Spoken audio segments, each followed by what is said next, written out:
Bienvenido a mis sitios de internet Rocío Chávez Ciencia de Datos. En ellos encontrarás información acerca de diferentes técnicas utilizadas tanto en la estadística y la minería de datos como en el Machine Learning. En mi canal de YouTube te explico detalladamente desde las matemáticas que hay detrás de dichas técnicas hasta la manera en la que puedes implementarlas en tu computadora, utilizando diferentes lenguajes de programación tales como R, SQL y Python. Si estás interesado en agilizar aún más tu aprendizaje acerca de estas técnicas, te invito a visitar mi página en Patreon, en donde podrás obtener los códigos que voy utilizando. Si conoces a alguna persona a la que pudiera serle de utilidad esta información, por favor, ayúdame a compartirla. Hola, te comento que estoy preparando material para explicarte detalladamente cómo es que funciona el análisis de componentes principales. Una de las partes medulares de dicha técnica consiste en crear variables nuevas que sean independientes, es decir, que la información que contengan no sea redundante. Es ahí en donde entra el tema de la factorización de matrices en valores y vectores propios, también conocida como Eigen Decomposition, que es lo que veremos el día de hoy. En esta ocasión me enfocaré en la parte matemática. Más adelante haré un video explicándote estos conceptos de una manera gráfica. Antes de comenzar con el video de hoy, quiero agradecer a las personas que se encuentran suscritas en mi página de Patreon por seguir colaborando en el desarrollo de este proyecto, cuya finalidad es ayudar en el desarrollo de nuestros países hispanoparlantes. Espero que el material que les comparto por ese medio les sea de utilidad. Esta técnica matemática se puede aplicar solamente a matrices cuadradas. Consiste en encontrar un conjunto de escalares y de vectores de tal manera que se pueda representar la matriz original como una combinación lineal de estos. Esta transformación nos ayuda a conocer las características de un sistema, lo que permite, entre otras cosas, llevar a cabo el análisis del mismo con una cantidad de datos menor a la que se tiene originalmente, reduciendo los recursos necesarios y los tiempos de procesamiento. Es ampliamente utilizada en diversas áreas, tales como la física, la ciencia de datos y la inteligencia artificial. A continuación, te presento un ejemplo de cómo es que funciona esta ecuación. Aquí tenemos a la matriz original con sus eigenvalores y sus eigenvectores. Una vez conociendo los eigenvalores y los eigenvectores, vamos a llevar a cabo la multiplicación de la matriz original con el primer eigenvector, que viene a ser la primera columna de la matriz de eigenvectores. Y estamos en esta parte de la ecuación.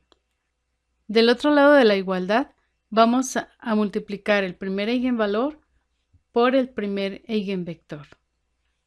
Si multiplicamos la primera fila de la matriz original por el eigenvector, tenemos 1 por 2 más 0 por 0 más 4 por 1, que viene a ser 6. Multiplicamos la segunda fila y obtenemos este 0 que viene aquí.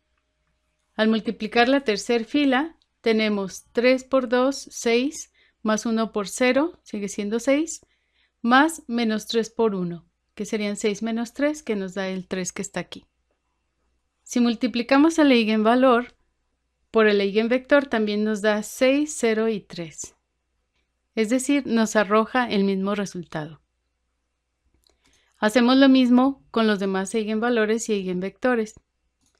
Y en los tres se cumple la igualdad mostrada en la fórmula. ¿Cómo le haríamos si conociendo solamente los eigenvalores y los eigenvectores quisiéramos encontrar la matriz original? Si despejamos la fórmula, tenemos que la podemos obtener multiplicando la matriz que contiene los eigenvectores por la matriz de los eigenvalores y por la matriz inversa de los eigenvectores. Ahora que ya vimos el ejemplo de cómo se multiplican los eigenvalores y los eigenvectores, vamos a ver cómo es que se calculan estos, comenzando por los eigenvalores. Una vez habiendo obtenido los eigenvalores, calcularemos los eigenvectores. Partimos de la ecuación original. Pasamos del lado izquierdo de la igualdad la multiplicación de lambda por los eigenvectores. Factorizamos e igualamos a 0 la resta de la matriz original menos los eigenvalores. Para poder restar los eigenvalores, que en el ejemplo anterior serían el 3 menos 5 y 2, los multiplicamos por la matriz identidad, ya que al multiplicarlos, estos no se alteran y quedarían como la matriz diagonalizada que vimos en el ejemplo anterior. Para que sea más clara la explicación, voy a utilizar esta matriz pequeñita, que además es simétrica. Aunque no es un requisito que sea simétrica, solamente debe ser cuadrada, voy a aprovechar esta característica para mostrarte cómo es que cuando se tiene una matriz simétrica, como la que se utiliza en el análisis de componentes principales, los eigenvectores que se obtienen son ortogonales, es decir, son independientes, que es una de las cosas que se busca en el PCA, que las nuevas variables no contengan información redundante. Decíamos que la matriz original menos lambda multiplicada por la matriz identidad es igual a 0. Después de haber llevado a cabo la resta, nos queda esta matriz, que viene a ser 3 menos lambda, 2 menos 0, 2 menos 0 y 3 menos lambda. Para obtener el valor de lambda, vamos a obtener el determinante de esta matriz. Lo hacemos multiplicando los elementos de la diagonal principal y restando la multiplicación de los otros dos elementos. Y obtenemos el polinomio característico de la matriz, que en este caso es lambda al cuadrado menos 6 lambda más 5 igual a 0. Para obtener los valores de lambda resolvemos la ecuación cuadrática y vemos que las raíces del polinomio son 1 y 5. Antes de calcular los eigenvectores, vamos a ver cómo la suma de los valores contenidos en los eigenvectores es igual a la traza de la matriz, es decir, a la suma de los valores de la diagonal principal de esta. Ahora sí vamos a calcular los eigenvectores. Comenzaremos utilizando el eigenvalor lambda igual a 1. Multiplicamos ambos lados por el eigenvector cuyo valor todavía no conocemos, representando aquí sus elementos con B1 y B2. De aquí obtenemos dos ecuaciones simultáneas, que serían 3 por B1 más 2 por B2 igual a B1, y 2 por B1 más 3 por B2 igual a B2. Al resolver estas ecuaciones simultáneas obtenemos que B1 es igual a menos B2. Existen muchas soluciones para estas ecuaciones. Una de ellas es B1 igual a menos 1 y B2 igual a 1. Sustituimos los valores de B1 y de B2 en la ecuación original y vemos que efectivamente el lado izquierdo de esta queda igual al lado derecho.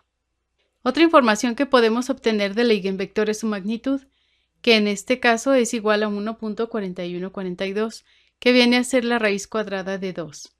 La mayoría de los programas que se utilizan para obtener los eigenvalores y los eigenvectores de una matriz nos entregan eigenvectores cuya magnitud es igual a 1. Tal es el caso de este eigenvector obtenido con Python. Como podemos ver aquí, ese eigenvector también cumple con la igualdad de la ecuación, lo que significa que no solamente existe un eigenvector para cada uno de los valores de lambda. En esta diapositiva te muestro cómo se calcula la magnitud de un vector, solo a manera de recordatorio de cómo se hace. La magnitud de un vector es igual a la raíz cuadrada de la suma de sus componentes elevados al cuadrado. En este caso, es igual a la raíz cuadrada de 4 al cuadrado más 3 al cuadrado, lo que nos da como resultado 5.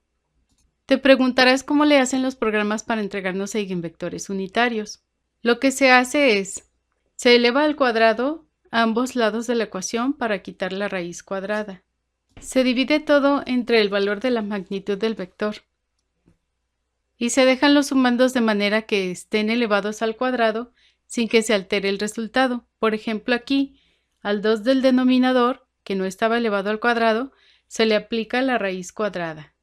Si dividimos menos 1 entre la raíz cuadrada de 2, obtenemos el menos 0.7071, y si dividimos 1 entre la raíz de 2, obtenemos el segundo elemento del eigenvector. Y ya tenemos un eigenvector cuya magnitud es igual a 1. Estos son los cálculos para obtener el eigenvector correspondiente a lambda igual a 5. Finalmente veremos cómo podemos calcular la distancia entre los eigenvectores, es decir, el ángulo comprendido entre cada uno de ellos. Esta información la podemos obtener con el producto punto, también conocido como producto interno o producto escalar. El conocer el ángulo comprendido entre dos vectores nos ayuda a darnos cuenta si existe correlación entre ellos, es decir, si contienen información redundante o no. Por ejemplo, en la primera gráfica vemos que el producto punto es igual a menos 1, lo que significa que el ángulo entre los vectores es igual a 0. Y que ambos vectores apuntan hacia la misma dirección, es decir, que están correlacionados. En la segunda gráfica tenemos dos vectores formando un ángulo de 90 grados, lo que significa que son independientes. Mientras que en la tercera gráfica vemos dos vectores cuyo producto punto es negativo. Para obtener el producto punto de dos vectores basta con multiplicar los elementos correspondientes a cada uno de ellos y sumar todo. Vamos a calcular el producto punto de los eigenvectores 1 y 2 que acabamos de encontrar. Y vemos que este es igual a 0, lo que significa que no contienen información redundante. Para obtener el ángulo formado por los vectores, sustituimos los valores en la ecuación del producto punto. Despejamos la función coseno y aplicamos su función inversa. Como te comentaba al comenzar con el ejemplo para obtener los eigenvalores y los eigenvectores, cuando se tiene una matriz simétrica, sus eigenvectores son ortogonales, es decir, son perpendiculares. Si estás interesado en adquirir alguno de mis cursos en línea, puedes consultar información al respecto en mi página web Aprende Ciencia de Datos con Rocío Chávez, misma que se encuentra en rociochavezml.com. Nos vemos en el próximo video.